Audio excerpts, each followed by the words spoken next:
제가 기도하고 시작하겠습니다.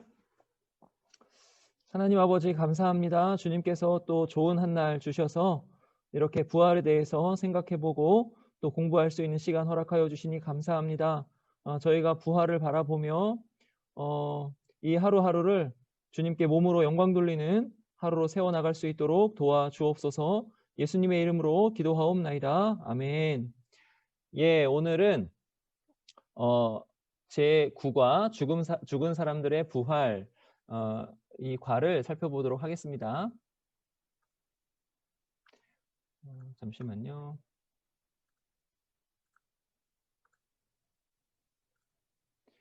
예, 오늘 그 요절은 그러나 이제 그리스도께서 죽은 자 가운데서 다시 살아나사 잠자는 자들의 첫 열매가 되셨도다.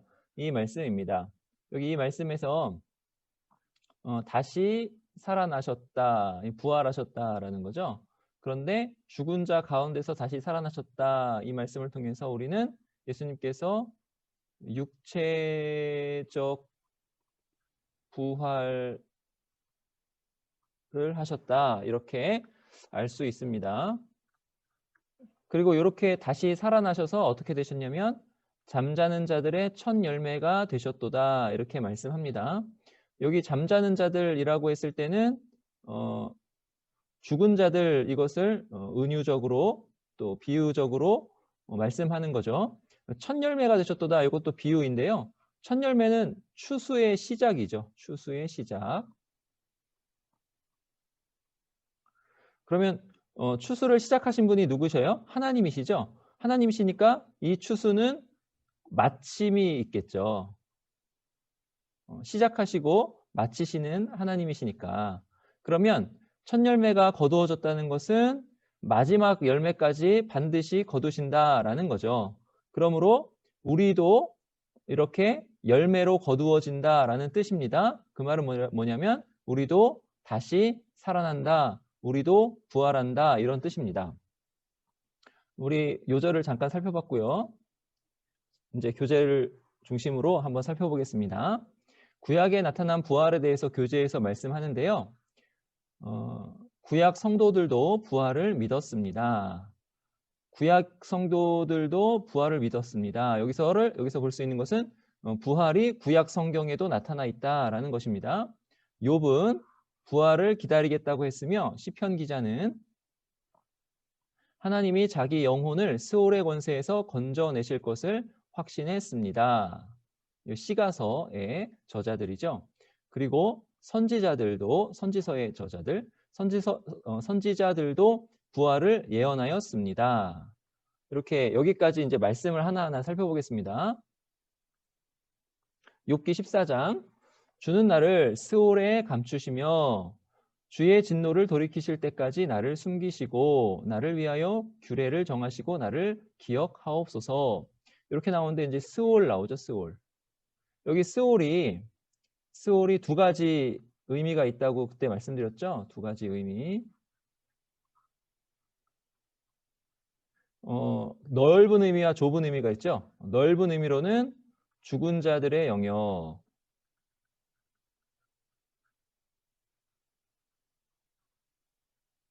좁은 의미로는 예수 그리스도 안에 있지 않은 자의 중간 상태에 있는 곳. 그러니까는 예수님을 믿지 않는 사람들이 죽어서 있는 곳. 이게 이제 좁은 의미. 좁은 의미는 뭐 쓰기가 좀 너무 기네요. 그렇습니다. 그래서 주는 나를 스올에 감추시며, 그러면 여기서 스올은 뭐냐면 욥이 이제 구원을 얻을 자이잖아요. 그러니까 이건 넓은 의미죠. 넓은 의미에서 죽은 자의 영역을 뜻합니다. 근데 이렇게 이제 스올에 감추시며, 이렇게 그러니까 자기가 이제 죽음을 이야기하는 거예요. 그리고 장정이라도 죽음은 어찌 다시 살리이까? 나는 나의 모든 고난의 날 동안을 참으면서 풀려나기를 기다리겠나이다. 풀려나기를, 죽은 자의 영역에서 풀려나기를 기다리겠나이다, 이런 뜻이죠. 주께서는 나를 부르시겠고, 이 말씀이 나중에 요한복음에서 음성을 듣나니, 뭐 이런 말씀으로도 나오는데요. 참 성경이 참 신비합니다. 부르시겠고 나는 대답하겠나이다. 주께서는 주의 손으로 지으신 것을 기다리시겠나이다. 그러니까 주님이 부르시겠고 나는 대답하겠나이다. 이렇게 나오죠. 다시 살아날 것을 이야기합니다. 이제 약간은 좀 은유적으로, 좀 비유적으로 이제 나온 것 같아요. 부르시겠고 나는 대답하겠나이다. 그런데 이제 욥기 19장에 보시면 이렇게 나옵니다. 내가 알기에는 나의 대속자가 살아계시니 나의 대속자가 살아계신다라고 그래요. 이제 요거를 그 신약의 빛으로 이렇게 보면 예수 그리스도의 부활에 비추어 보면 예수 그리스도께서 나의 대속자는 예수 그리스도이시죠? 예수 그리스도께서 부활하셔서 살아계시니 이렇게 이 말씀입니다. 마침내 그가 땅 위에 서실 것이라. 마침내 그가 땅 위에 서실 것이라. 이제 부활하셔서 승천하셔서 재림하실 것이라. 뭐 이렇게 이제 명확하게는 볼 수 있겠죠. 내 가죽이 벗김을 당한 뒤에도 내가 육체 밖에서 하나님을 보리라. 내가 그를 보리니 내 눈이 그를 보기를 낯선 사람처럼 하지 않을 것이라. 여러분 예수님과 친해야 된다 그랬죠? 예수님의 재림 때. 그러면 예수 그리스도의 부활과 요 살아계신 예수 그리스도의 부활과 나의 부활이 연결이 되어 있는 거죠. 나의 부활이 이렇게 연결이 되어 있는 것입니다. 그러니까 대속자의 부활과 그 대속자를 믿는 자의 부활이 연결이 되어서 욥이 지금 그것을 바라보고 있다. 이런 뜻이죠. 시편 49편에 보면 그러나 하나님은 여기 이제 앞에서 그러나가 나왔으니까 앞에서 죽음에 대해서 이제 여러 가지로 이야기했을 거예요. 그러나 하나님은 나를 영접하시리니 이러므로 내 영혼을 스올의 권세에서 건져내시리로다. 죽은 자의 영역에서 풀려나게 건져내시리로다. 이렇게 말씀하죠. 이사야 26장 19절 주의 죽은 자들은 살아나고 이렇게 나옵니다. 주의 죽은 자들은 살아나고. 자, 그리고 보세요. 어떤 살아남이냐 했을 때 그들의 시체들은 일어나리이다. 몸의 부활인 거죠. 몸의 부활.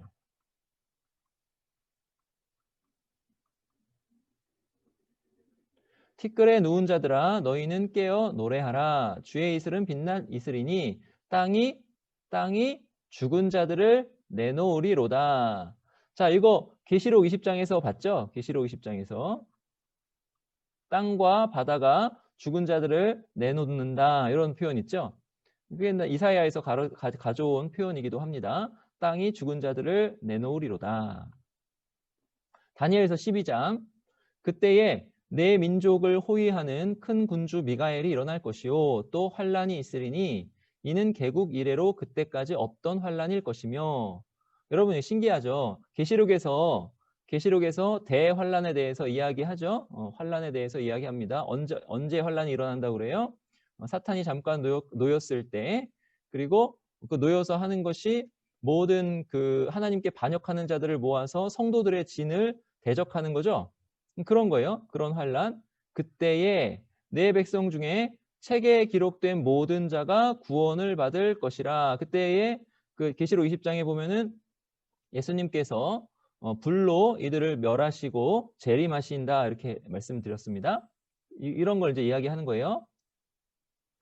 근데 그때에 어떤 일이 일어나는가?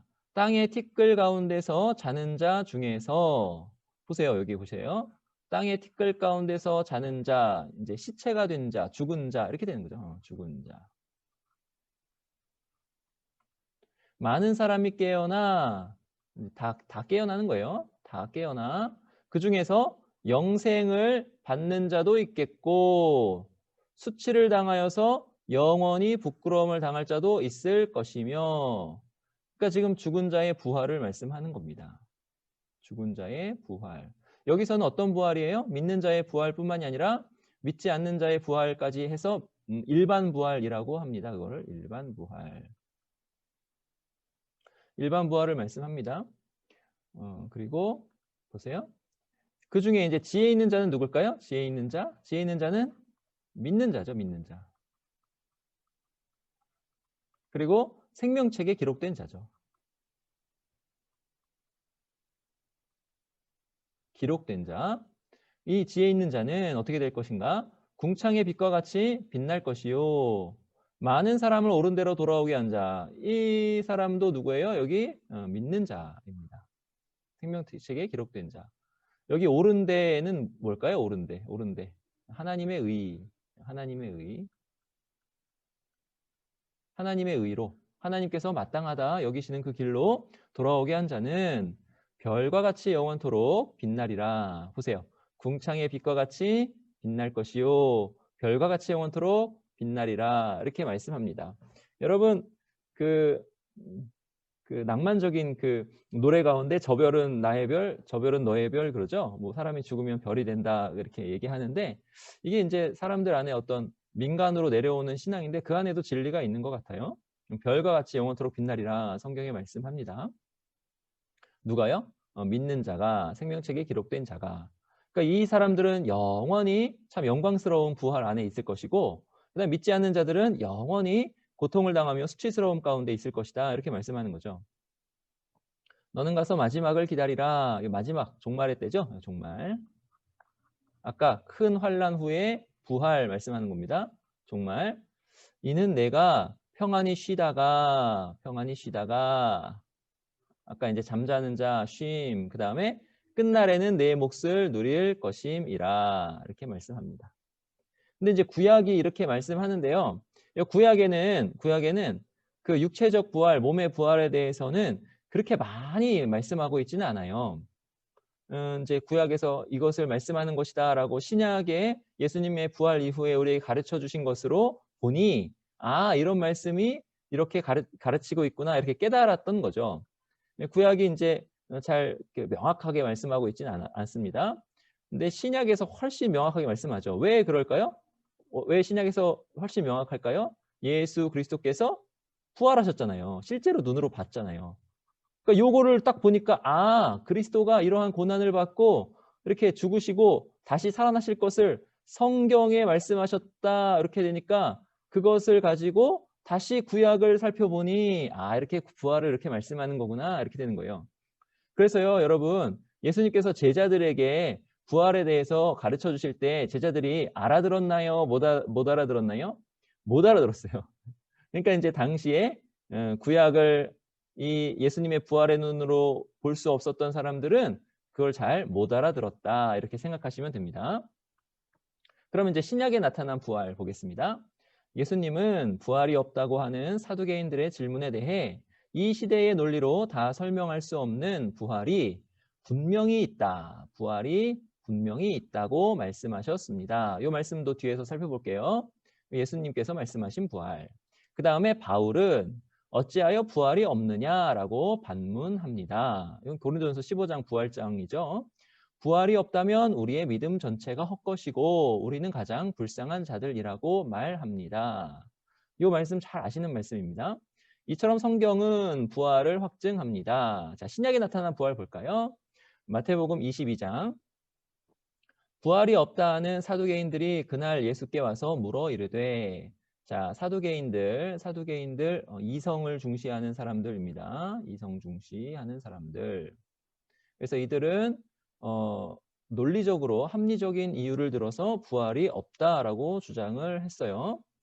근데 이제 바리새인들은 부활이 있다 이렇게 주장을 했는데 그래서 사두개인들과 바리새인들이 이렇게 바울을 놓고 싸우는 장면 기억하시죠? 사도행전에. 그러니까 사두개인들은 부활이 없다 하고 바리새인들은 부활이 있다 하고 그래서 그래요. 근데 하여튼 사두개인들이 부활이 없다라고 주장하고 있는데 이 사람들이 예수님께 와서 묻는 것입니다. 예수님께 와서 묻는 거예요. 그 내용이 뭐냐면 25절에 우리 중에 7형제가 있었는데 마지가 장가들었다가 죽어 상속자가 없으므로 그 아내를 동생에게 물려주고 막내까지 이렇게 됐다는 거죠. 막내까지. 그러면 7형제가 다 한 여자를 아내로 삼았었다 이런 뜻이에요. 그랬는데 여기 이제 넘어갔네요. 그랬는데 이 여자는 누구의 아내가 될 것입니까? 만약에 부활이 있다면 이렇게 물어본 거죠. 만약에 부활이 있다면 이 여자는 누구의 아내가 될 것입니까? 이에 대해서 예수님께서 이렇게 말씀하십니다. 예수께서 대답하여 이르시되 너희가 성경도 하나님의 능력도 알지 못하는 거로 오해하였도다. 사두개인들이 성경을 안다, 모른다? 모른다 말씀하시는 거죠. 하나님의 능력을 안다, 모른다? 모른다 이렇게 말씀하셨습니다. 그러시면서 말씀하시기를 부활 때에는 장가도 아니가고 시집도 아니가고 하늘에 있는 천사들과 같으니라. 부활이 있고 그 부활의 몸은 그 부활의 본질은 장가 가거나 시집 가는 것이 없는 몸이다 이런 거예요. 뒤에서도 이제 이것이 나오는데 그러니까 미리 말씀을 드리면 부활해서는 성도의 충만한 수가 어떻게 모자릅니까? 다 찼습니까? 다 찼죠. 성도의 충만한 수가 다 찼어요. 그러면 아이를 낳을 필요가 있습니까? 없습니까? 아이를 낳을 필요가 없죠. 그러니까 부활해서 남성이 없고 여성이 없고 뭐 이런 뜻이라기보다는 부활해서 생식할 필요가 없다. 부활해서 장가가거나 시집갈 필요가 없다. 결혼할 필요가 없다. 그러한 제도가 없다. 이런 뜻이죠. 그러니까 성도의 충만한 수가 다 찼으니까. 그리고 이제 예수님이 부활을 논증하시는데 나는 아브라함의 하나님이요 이삭의 하나님이요 야곱의 하나님이로라 하신 것을 읽어보지 못하였느냐. 하나님은 죽은 자의 하나님이 아니요 살아있는 자의 하나님이시니라 하시니 이렇게 말씀하셨습니다. 하나님이 아브라함의 하나님, 이삭의 하나님, 야곱의 하나님 이렇게 말씀하실 때 아브라함과 이삭과 야곱이 죽은 자이겠느냐 이렇게 말씀하시는 거예요. 아, 굉장히 강력한 논증이시죠. 그러면서 아브라함과 이삭과 야곱이 살아있다 이렇게 말씀해요. 살아있다. 여러분 하나님과 연결되어 있는 자는 죽어도 살아있는 거죠. 살아있습니다. 여러분 살아있어요. 이게 이제 비유적으로 설명을 드려볼게요. 이제 비유적으로 완전히 똑같지는 않지만 비유 또는 유추해서 이렇게 생각해 보시면 돼요. 여러분 지금도 이렇게 돌아가신 분들 중에 여러분 마음에 아직도 생각나고 참 내가 이제 올 세상 이제 내가 죽어서 내세에 가면 정말 만나보고 싶다라는 분 계시죠? 그런 분들 다 계실 거예요. 근데 그런 분들 계시면 여러분 그분들이 여러분 마음 안에 살아 계십니까? 죽어 계십니까? 이 사람도 그래요. 사람도 우리 마음 안에 살아 계시거든요. 저는 지금도 우리 할아버지가 그 집에서 성경을 딱 펴가지고 그래 성경을 읽으시는 모습이 눈에 선합니다. 그리고 할아버지가 죽어 계시다는 생각이 잘 안 들어요. 물론 이제 무덤에 그의 몸은 이제 묻혀 계시지만 죽어 계시다는 생각이 잘 안 들어요. 살아 계셔요. 우리도 이러하건만 여러분 하나님께서 전능하신 하나님께서 하나님을 믿는 자, 하나님과 진한 그러한 추억 그런 것들이 있는 자, 하나님과 막 연결되어서 하나님 이거 좋습니다 하면서 하나님은 찬양하고 하나님을 참 좋아하고 그랬던 하나님 정말 사랑하시는 그 하나님의 자녀들, 아브라함과 이삭과 야곱과 같은 그런 자녀들이 죽었어요. 진짜 죽어 있는 거예요? 하나님이 살려놓으시고 살아 있겠죠. 이게 이제 나중에는 어떻게 되냐면 예수 그리스도와 연합된 자 이렇게 되는 거예요. 생명싸게 그 말씀 기억나시죠? 아비가일이 다윗에게 했던 말. 예수 그리스도와 연합된 자는 생명싸게 안에 그 생명이 딱 쌓여 있는 거예요. 아무도 그 생명을 빼앗을 수 없습니다. 예수 그리스도와 딱 연합되어 있으니까. 뒤에도 나오겠지만 예수님과 연합되어 있으니까 예수님께서 죽으셨을 때 우리도 우리의 죄가 죽고 예수님께서 살아나셨을 때 우리도 살아난 거죠. 또 부활할 거죠. 이렇게 되는 것입니다. 고린도전서 15장 보시면 이렇게 말씀해요. 이 15장이 부활장이라고 하는데 이 부활장에 그러니까 맨 앞에 나오니까 이 부활장을 왜 말씀하는가 이거를 이제 알 수 있는 거예요. 형제들아 내가 너희에게 전한 복음을 너희가 알게 하노니. 그러니까 부활장을 말씀하면서 뭘 알게 하고 싶은 거예요? 복음을 알게 하고 싶은 거예요. 복음을. 이는 너희가 받은 것이요 또 그 가운데 선 것이라. 자 보세요. 바울이 전했죠. 복음을. 그리고 우리가 받았죠. 바울이 복음 전한 그 대상들이 받았죠. 그리고 그 복음 가운데 섰다 이렇게 말씀합니다. 자, 그런데 우리가 받은 그 복음은 바울이 스스로 앓은 게 아니라 어떻게 돼요? 내가 받았다 그럽니다. 그러니까 바울도 복음을 받았다 이렇게 말씀해요. 내가 받은 것을 먼저 너희에게 전하였노니 복음을 전했다 이렇게 되는 거죠. 그런데 그 복음의 내용이 뭐냐? 그러니까 이는 나오죠. 복음의 내용이 뭐냐?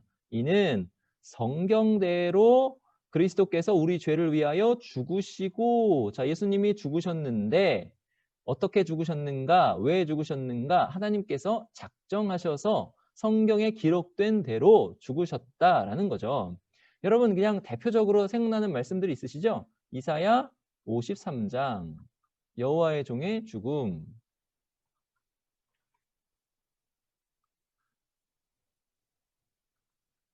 예, 잠깐만요. 예. 이사야 53장 그다음에 시편 22편 거기 십자가의 죽음이 아주 상세하게 나오죠. 뭐 대표적인 이런 말씀들 그리고 그 다른 여러 가지 말씀들을 통해서 성경대로 그리스도께서 우리 죄를 위하여 죽으시고 이렇게 말씀하는 거죠. 장사 지낸 바 되셨다가 그러니까 무덤에까지 내려가셨다라는 거죠. 여러분 우리가 나중에 죽어서 장사 지낸 바 되는 처지에 들어갈 때 우리가 참 감사하고 그 위로가 되는 것은 뭐냐면 예수 그리스도께서도 장사 지낸 바 되셨다는 거죠. 그러니까 우리가 예수님이 가신 그 길을 그대로 따라가면 이제 어떻게 되는 거예요? 부활하는 겁니다. 장사 지낸 바 되셨다가 자 보세요. 성경대로 사흘 만에 다시 살아나사 그러니까 여기서 이야기하는 성경은 어떤 성경이에요? 구약 성경입니다. 구약 성경. 그러니까 구약 성경에 부활에 대해서 말씀하셨습니다. 나의 대속자가 살아계시니 이런 말씀들. 성경대로 사흘 만에 살아나사 이제 게바에게 보이시고 후에 12제자와 점점점 나에게까지 나는 바울이죠.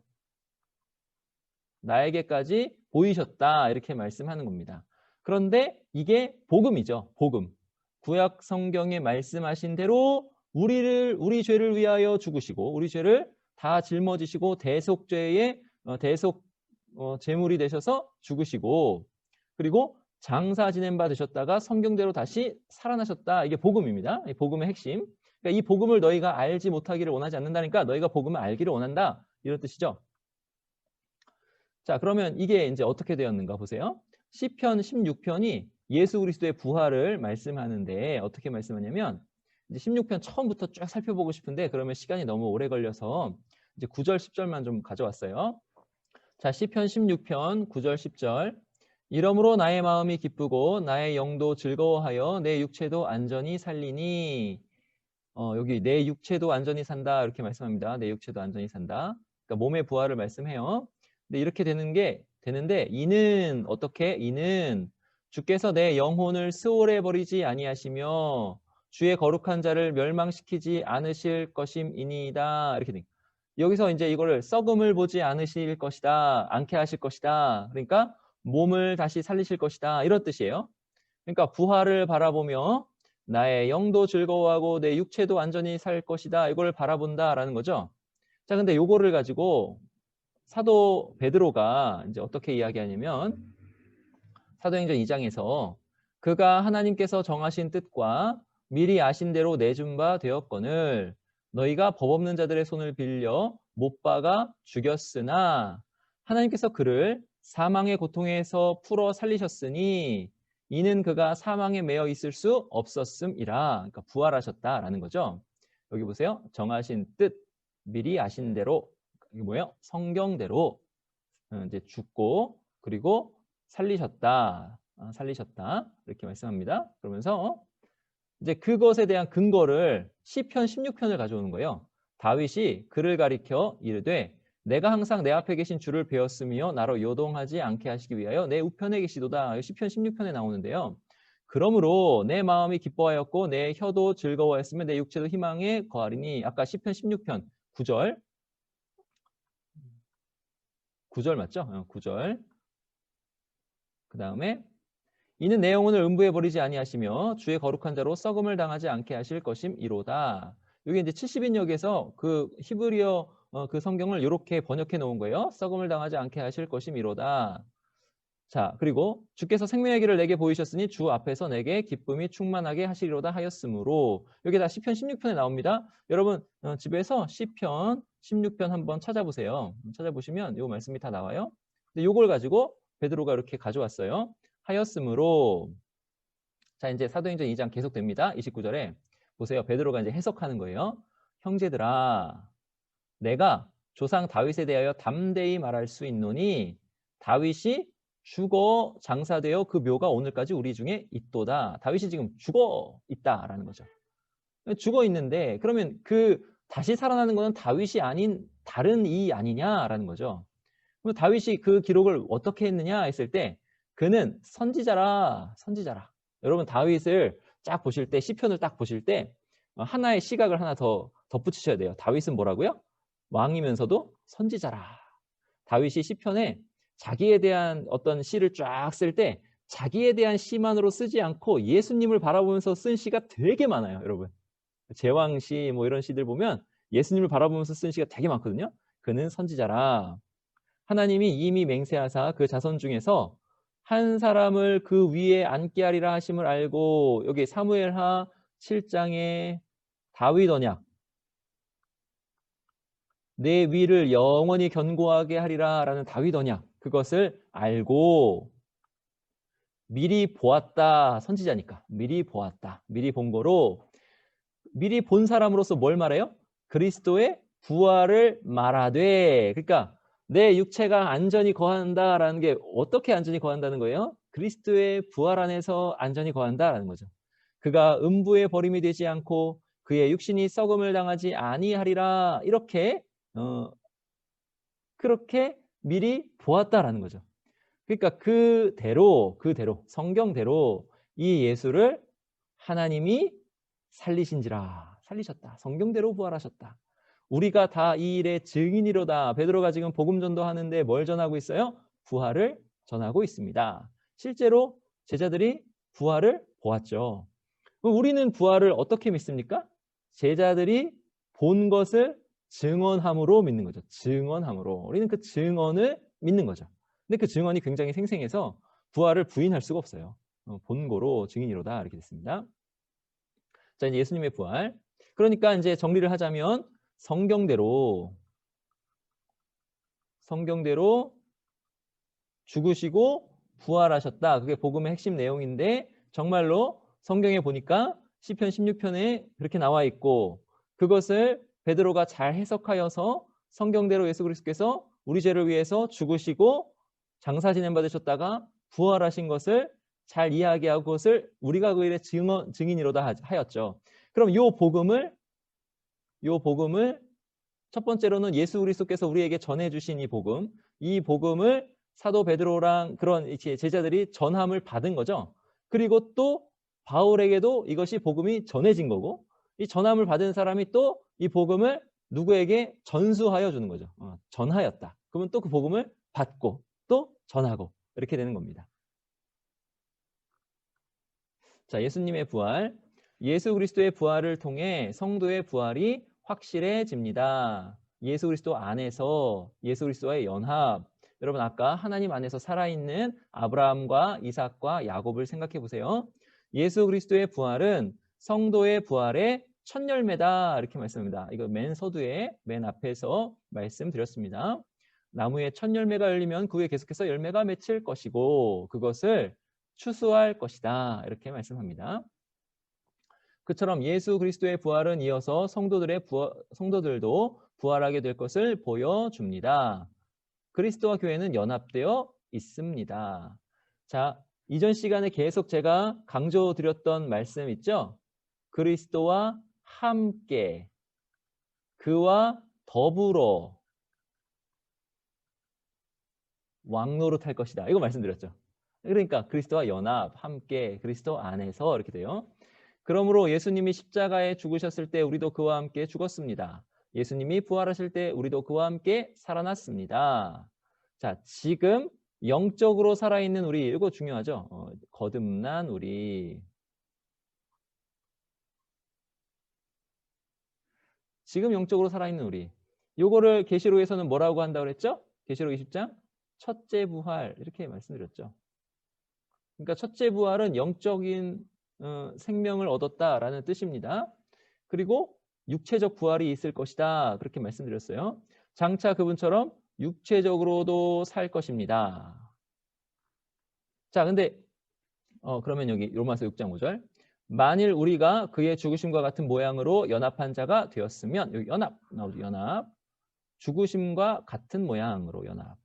또한 그렇게 되었으면 또한 그의 부활과 같은 모양으로 연합한 자도 되리라. 이렇게 말씀하는 예수 그리스도 안에서 부활할 것이다. 자, 영적 부활. 이게 이제 첫째 부활입니다. 요거 첫째 부활이란 표현은 요한계시록 20장에 나오죠. 20장에 나옵니다. 진실로 진실로 너희에게 이르노니 죽은 자들이 하나님의 음성을 들을 때가 오나니 곧 어느 때요? 이때라 그러죠. 이때라. 이때니까 듣는 자는 살아나리라. 이때니까 이때 언제요? 예수 그리스도께서 계시는 그때. 예수 그리스도의 말씀을 듣는 그때 이런 거예요. 그러니까 그때 어떻게 돼요? 하나님 아들의 음성, 하나님 아들이 예수님이잖아요. 하나님 아들의 음성 들을 때 그때 죽은 자들이 살아났다라는 거예요. 살아났다. 이거는 영적 부활입니다. 아니 영적 부활이 나중에 육체적 부활로 이렇게 연결이 되는 거죠. 그러니까 이제 아버지께 예배하는 자들은 신령과 진정으로 예배할지니라 이렇게 그 전에 이 산에서도 말고 저 산에서도 말고 하시면서 이때라 하신 말씀이 또 있어요. 요한복음 4장에 이때라. 그러니까 이때는 뭐냐면 예수 그리스도 안에서 하나님께 예배할 때 이렇게 되는 거거든요. 그러니까 이제 예수 그리스도께서 그리고 또 예수 그리스도께서 오셔서 하나님의 나라가 이미 임하였느니라. 이거 뭐냐면 예수 그리스도께서 성령님의 능력으로 귀신을 내쫓으셨을 때 이미 하나님 나라가 임하였다. 그러니까 이때에 그거예요. 그때. 예, 이때에. 근데 그때에 듣는 자는 살아나려 했으니까 이거는 거듭났다, 살아났다, 영적으로 살아났다 이런 뜻입니다. 근데 이제 이게 어디랑 연결되냐면 몸의 부활에 연결돼요. 요한복음 같은 5장이에요. 5장에서 이를 놀랍게 여기지 말라. 무덤 속에 있는 자가 이제 무덤 속에 있는 자라고 또 말씀합니다. 그러니까 이제 앞에서는 영적 부활 말씀하시고 지금은 육체적 부활 말씀하셔서 이거는 영적 부활이고 이거는 육체적 부활이야 이렇게 말씀 안 하셨기 때문에 이게 좀 헷갈리는데요. 그래서 이제 그 말씀을 연구한 사람들이 이렇게 잘 풀어주는 겁니다. 무덤 속에 있는 자가 다 그의 음성을 들을 때가 오나니. 자, 이건 뭐예요? 다 그의 음성을 들을 때는 예수 그리스도께서 그러니까 재림하실 때 오나니 선한 일을 행한 자는 생명의 부활로 악한 일을 행한 자는 심판의 부활로 나아오리라. 이거 일반 부활인데 이때에 육체적으로 부활할 것이다. 이렇게 예수님께서 말씀하셨다는 거죠. 이거는 몸의 부활이라는 것입니다. 자, 이제 계속하겠습니다. 부활의 보증이신 성령님. 또한 성도의 부활은 성령님의 보증에 의해서 확실합니다. 보증, 개런티잖아요. 이거 어떤 물건 팔 때 이거 보증 기간은 뭐 3년이야. 또는 차 같은 경우는 10만 킬로야. 이렇게 되잖아요. 그 안에 고장 나면 그냥 무상으로 수리해 줄게. 이게 보증 이런 거잖아요. 그리고 이 사람은 이 빚에 대한 지급이 확실해 라면서 이제 빚에 대해서 보증을 해주기도 하고 또는 어떤 사람에 대해서 이 사람은 신원이 확실해 라고 하면서 이 사람에 대해서 보증해 주기도 하죠. 근데 우리의 보증은 누구신 거예요? 성령님이신 거죠. 그럼 우리의 보증이 얼마나 확실하겠어요? 하나님이 우리의 보증이신데. 우리의 부활은 얼마나 확실하겠어요? 성도의 부활은 성령님의 보증에서 확실합니다. 하나님은 우리의 부활을 이루게 하시려고 성령님을 보증으로 주셨습니다. 우리 안에 성령님이 계시죠? 어떻게 하세요? 예수 그리스도를 주라 시인하면 성령님 계신 거예요. 예수 그리스도를 주라 시인할 때 성령님이 아니고서는 예수 그리스도를 주라 시인할 수 없잖아요. 그러니까 성령님이 우리 안에 계셔요. 보증으로 주셨다는 거죠. 근데 그 결과가 뭐예요? 우리는 반드시 부활한다는 거죠. 반드시 부활한다. 100% 부활한다. 그래서 성령으로 우리는 장차 누릴 생명을 미리 소유하고 있습니다. 그 생명 제가 말씀드렸죠. 우리로서는 전혀 할 수 없는 어떤 영적인 선을 성령님을 의지해서 우리가 행하게 될 때 죄를 이기고 하나님께 영광을 돌릴 때 와, 그 생명을 맛보는 거잖아요. 그거예요. 예수님을 부활하도록 하신 분이 성령님이십니다. 이것도 이제 중요하죠. 성령님께서 다시 살리셨다 이렇게 나옵니다. 바로 그 능력을 가지신 동일한 성령께서 우리 안에 거하십니다. 그러니까 성령님의 또 그 은혜와 능력 가운데 하나는 뭐냐면 예수 그리스도와 우리가 이렇게 연결이 되어 있는데 요 연합을 이루시는 분이 성령님이시는 거죠. 성령님. 이게 삼위일체론에서 조금 이렇게 나옵니다. 우리를 다시 살리기 위해 이미 준비하고 계십니다. 자, 보세요. 곧 이것을 우리에게 이루게 하시고 보증으로 성령을 우리에게 주신 이는 하나님이시니라. 자, 이것을 우리에게 이루게 하신 것은 뭐냐면 그 하늘에 있는 장막집을 덧입는 거 뭐 이런 거예요. 부활할 거 이런 건데 그것의 보증으로 성령님을 우리에게 주셨다. 근데 그 주신 이가 누구예요? 하나님이시다. 이렇게 말씀합니다. 부활을 사모해야 합니다. 부활 신앙을 견고히 갖고 그에 합당하게 삽시다. 그때 가서 부활하면 좋고 아니면 말고 할 일이 아닙니다. 부활은 적극적으로 바라고 추구할 일입니다. 여러분 우리가 종말론이 확실하면 그 종말 신앙이 확실하면 우리의 지금 현재 신앙생활이 구체적이 됩니다. 왜냐하면 미래의 내 모습을 이렇게 그려볼 수 있어요. 구체적으로. 그래서 현재 내가 어느 지점에 와 있지? 나는 지금 미래에 비추어서 어떤 일을 하고 있지? 그것을 조망할 수가 있어요. 잘 조망할 수가 있습니다. 그러니까 우리의 종말 신앙 안에 모두 들어가야 돼요. 부활도 거기에 아주 큰 부분으로 들어가야 되는 거죠. 우리가 부활 안에서 우리 인생을 평가하고 생각하고 조망할 수 있어야 되는 거예요. 자, 바울은 하늘로부터 오는 처소, 즉 새로운 몸으로 덧입기를 간절히 사모하였습니다. 그러니까 바울이 몸을 어떻게 사용했어요? 그리스도를 위해서 죽기까지 헌신하면서 사용했죠. 그렇게 할 수 있는 동력이 어디서 와요? 요 부활을 사모하면서 오는 거죠. 지금 육체의 한계 때문에 탄식했지만 그렇다고 육체를 벗어나기를 바라지 않고 오히려 죽지 않는 몸을 갖기를 원했습니다. 사실은 이제 육체를 벗어나기를 원하기도 했죠. 육체를 벗어나기를 원하기도 했죠. 그때 말씀드렸죠. 주님과 함께 있는 것이 좋으나 그렇게 이제 했어요.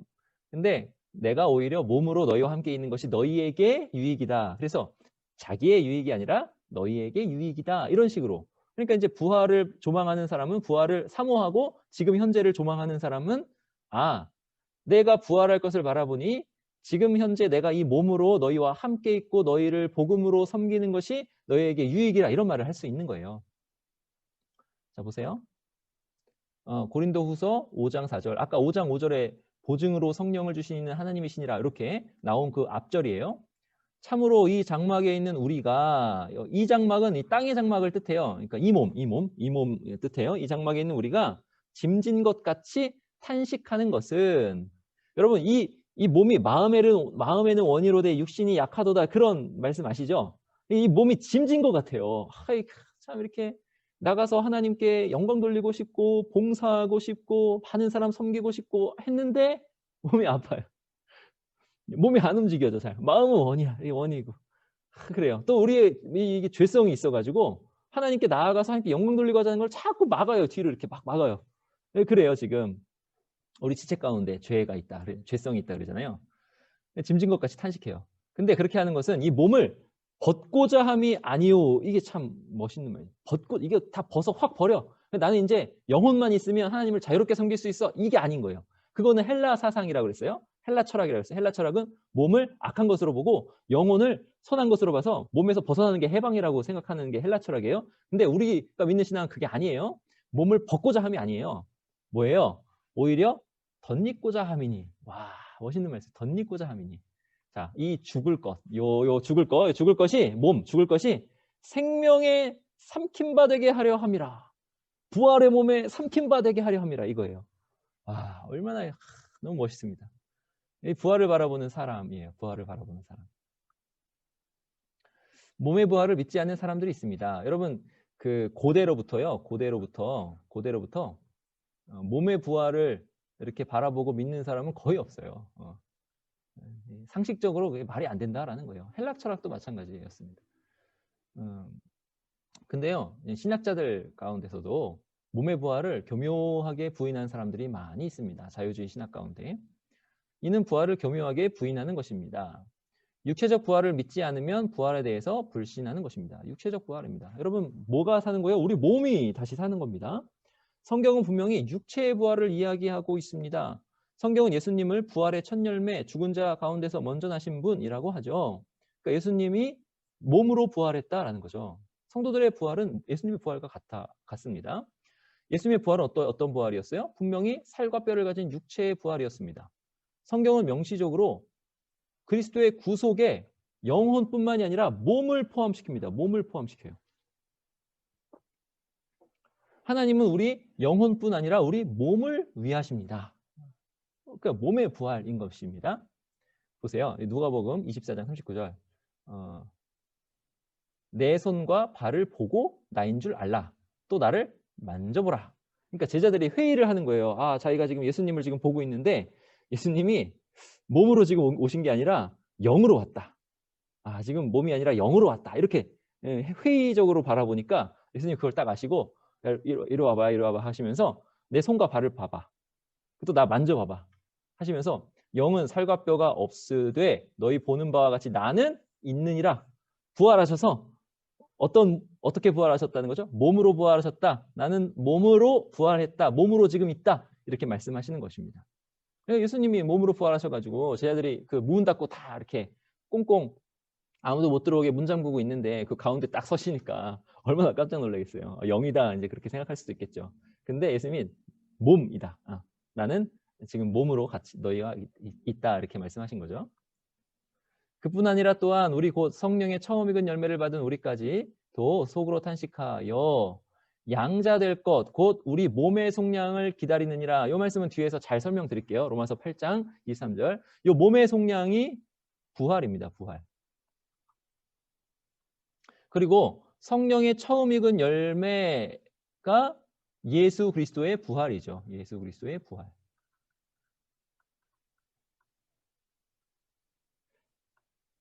주와 합하는 자는 한 영이니라. 고린도전서 6장.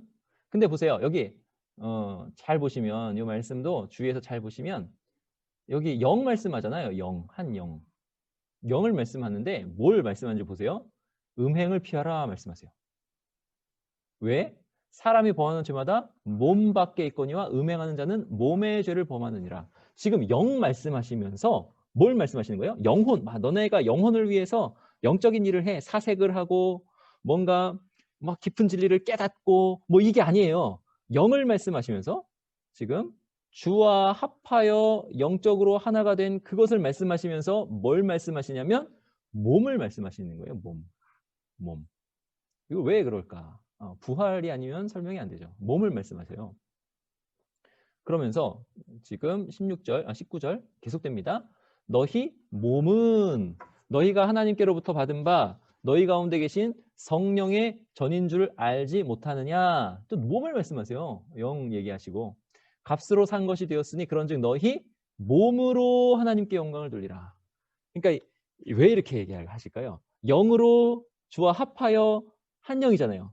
그러면 영으로 합하여 한 영이니 이제 예수 그리스도와 합하여 있으니 예수 그리스도께서 몸으로 부활하실 것처럼 것과 똑같이 너희도 몸으로 부활할 거니까 너희가 가진 그 몸을 가지고 음행을 피하고 하나님께 영광을 돌려라 이렇게 얘기하는 거죠. 이 맥락을 아시겠죠? 몸으로 하나님께 영광을 돌리라. 이 부활 안에서 이 현실을 조망하는 사람이 이렇게 가르쳐 주는 거죠.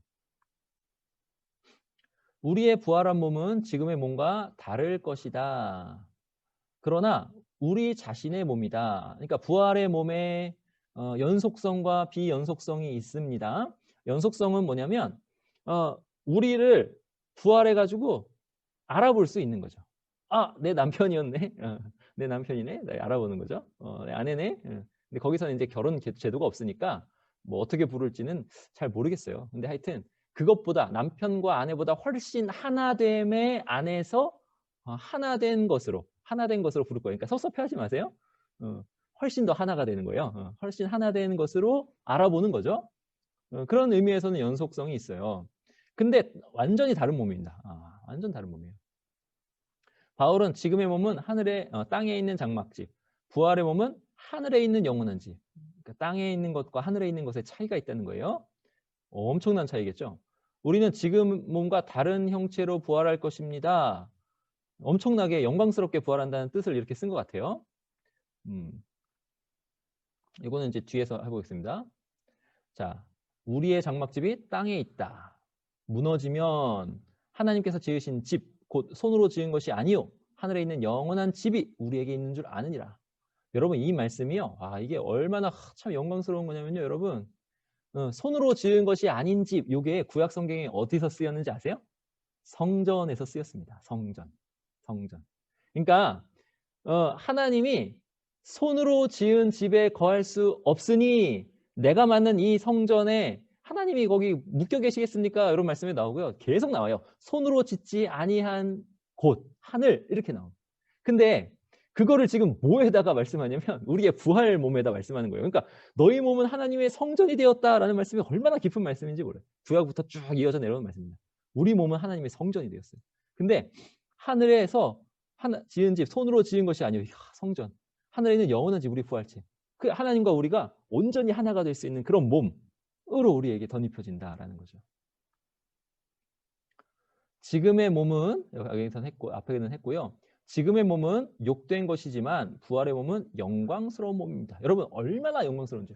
지금의 몸은 욕되죠. 얼마나 연약하고 참 그렇습니까? 근데 우리의 부활의 몸은 얼마나 영광스러운지 아까 말씀 하늘에 손으로 지은 집이 아닌 그것. 그게 이제 비유적으로 나타날 때 여러분 그 성경에 성전을 지은 그 기사들을 보세요. 성전을 지은 그 기록들을 보세요. 성전이 얼마나 영광스럽습니까, 여러분?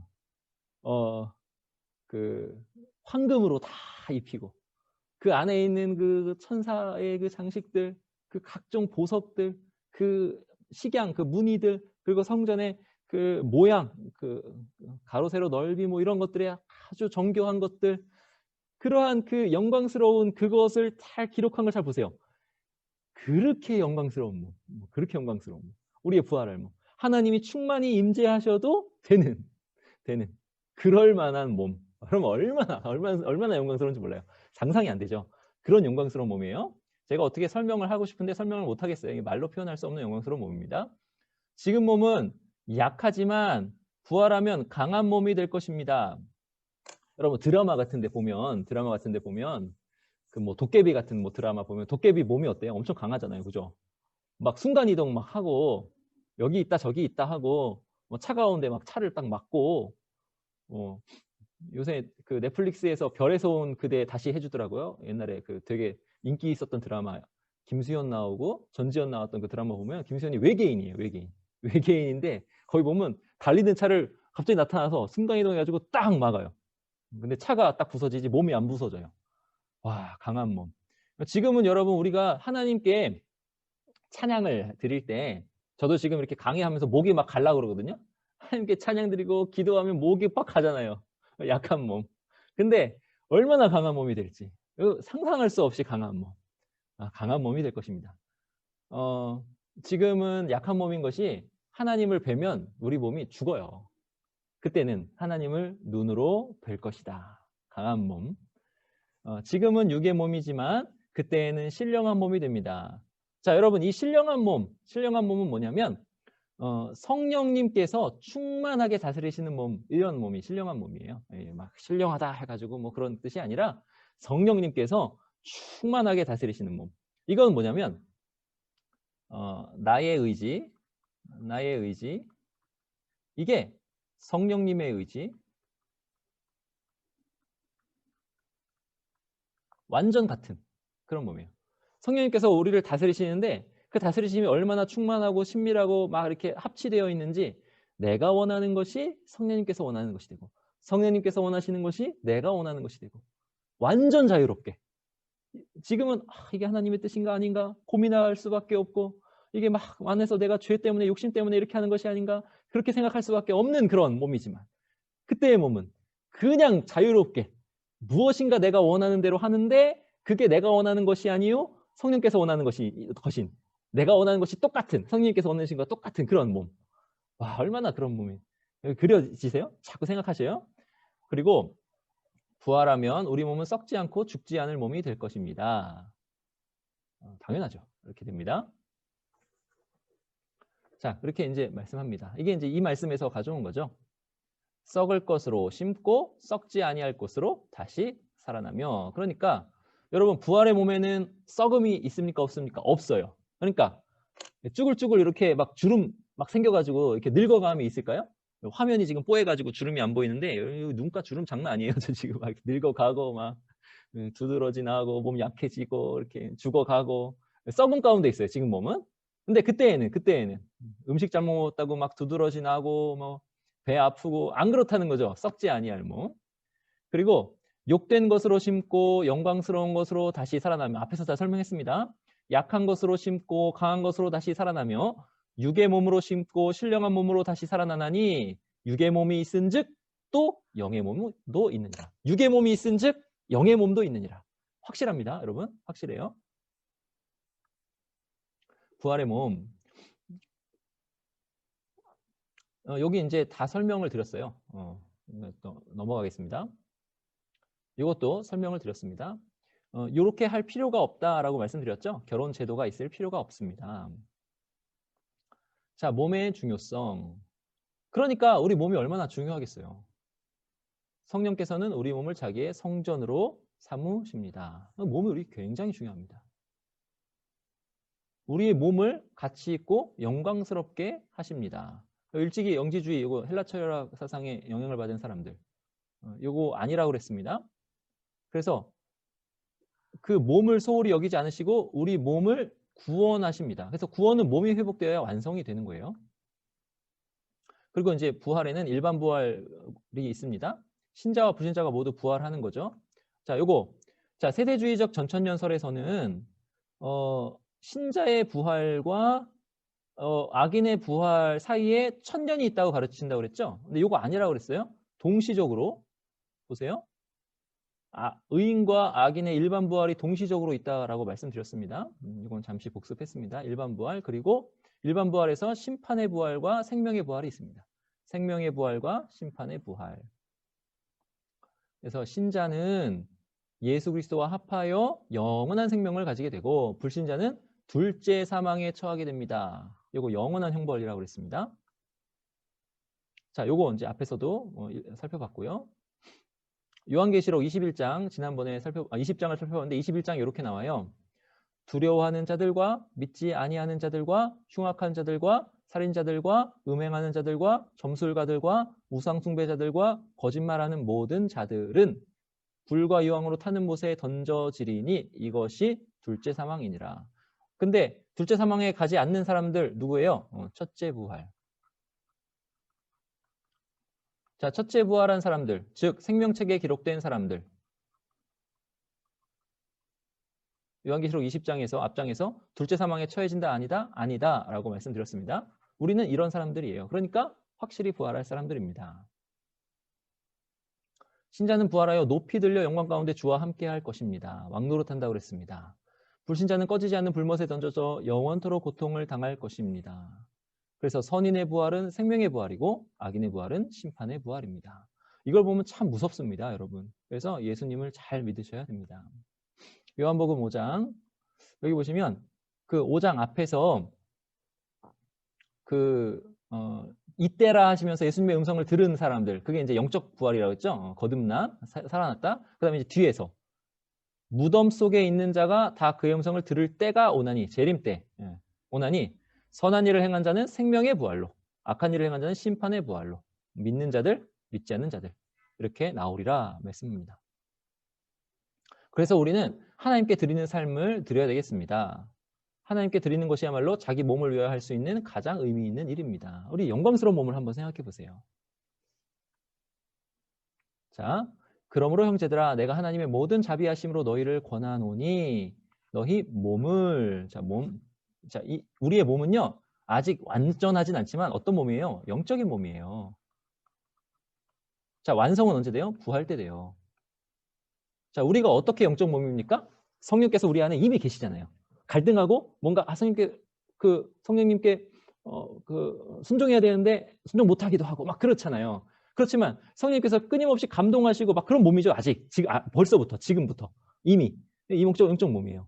그러니까 이 영적 몸을 하나님이 기뻐하시는 거룩한 산 제물로 드릴 수가 있는 거예요. 예수 그리스도의 속죄 안에서 거룩하게 드려질 수가 있는 거예요. 영적 몸 아직 완성되지 않았지만 그런 소리입니다. 이미 영적 몸입니다. 이는 너희가 드릴 영적 예배. 영적 예배라고 해서 몸이 빠지지 않는 거예요. 몸으로 드리는 게 영적 예배예요. 여러분 이게 영육 이원론에 빠져서 생각하시면 안 돼요. 몸으로 드리는 게 영적 예배예요. 그러면 이게 뭔지를 좀 설명을 해야 되겠죠.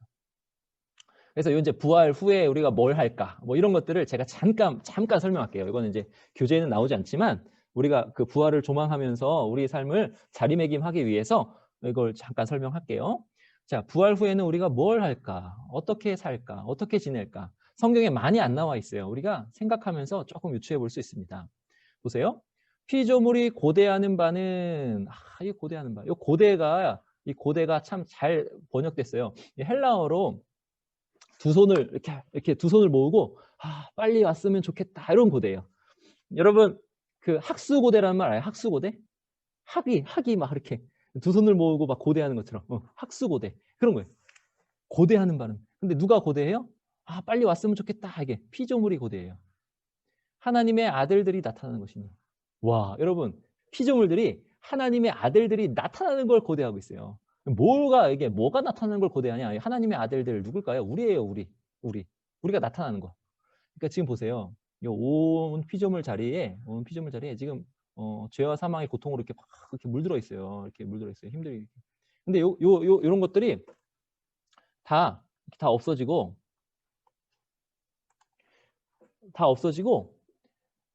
그 우리의 왕의 자리, 이 자리가 이렇게 딱 비어 있는 거예요. 이렇게 지금 다 비어 있는 거예요. 피조물들이 지금 요 썩어짐의 종노릇한 데서 해방되어서 요 비어 있는 자리에 우리가 딱 오기를 고대하는 거예요. 어떤 역할이 비어 있길래, 어떤 역할이 지금 비어 있는 거예요. 그러니까 좀 빨리 왔으면 좋겠다. 하나님의 아들들이 빨리 왔으면 좋겠다. 그러는 거예요. 피조물이 허무한데 굴복하는 것은 자기 뜻이 아니요 오직 굴복해 하시는 이로 말미암이라. 지금 허무한데 굴복하고 있잖아요. 그러면서 지금 고대하고 있는 거죠. 하나님의 아들들이 나타나기를. 보세요. 그 바라는 것은 피조물도 썩어짐의 종노릇한 데서 해방되어 하나님의 자녀들의 영광의 자유에 이르는 것이니라. 하나님의 자녀들의 영광의 자유에 이르게 하기 위해서, 지금 썩어짐의 종노릇에서 해방되기 위해서 하나님의 아들들이 나타나기를 고대해요. 하나님의 아들들이 빨리 왔으면 좋겠다. 고통을 겪고 있죠, 지금도. 근데 보세요. 하나님의 아들들이 나타나는 게 무슨 뜻인가? 그뿐 아니라 또한 우리 곧 성령의 처음 익은 열매를 받은 우리까지도 속으로 탄식하여 양자될 것. 자, 피조물이 고대하는 걸 똑같이 우리도 고대한다는 거예요. 곧 우리 몸의 속량을 기다리냐. 자, 피조물이 그럼 고대하는 건 뭐예요? 우리 몸의 부활. 왜 피조물들이 우리가 부활할 걸 고대하죠? 생각하셔야 돼요. 왜 피조물들이 우리도 부활할 거를 고대하는데 우리가 고대하는 것만큼이나 피조물들이 학수고대하고 있다는 거예요. 이게 하나님 아들이 빨리 부활해서 나타났으면 좋겠다. 왜 고대할까요? 우리가 부활해서 도대체 뭘 하기? 우리가 부활해서 할 거는 요거 하는 거예요. 요거. 예수님이 이 땅에 오셔서 뭐 하셨어요? 섬기셨죠. 너희 중에 누구든지 으뜸이 되고자 하는 자는 너희의 종이 되어야 하리라. 예수님이 오셔서 종 되셨습니다. 종. 자, 예수님이 온 우주의 왕이시죠. 오셔서 뭐 하셨어요? 종 되셨어요. 인자가 온 것은 섬김을 받으려 함이 아니라 도리어 섬기려 하고 자기 목숨을 많은 사람의 제성물로 주려 함이니라. 여러분 지금 피조물 자리에 온 피조물 자리에 이렇게 자리가 비어 있죠. 부활해서 이 자리에서 뭐 하라는 거예요? 온 피조물을 섬기는 거죠. 정말 잘 가꾸는 겁니다. 여러분 그게 지금 나타나 있잖아요. 여러분 화초 키우실 때 화초가 잘 자라면 얼마나 기쁘세요? 화초도 여러분 통해서 얼마나 기뻐하죠? 화초가 여러분한테 말 걸잖아요. 물 주셔서 감사합니다. 이렇게 말 걸잖아요. 파릇파릇해지면서 화초가 말 거는 걸 알아들으면 늙은 거라 하더라고요. 강아지 키우실 때 얼마나 강아지가 여러분 통해서 행복해집니까?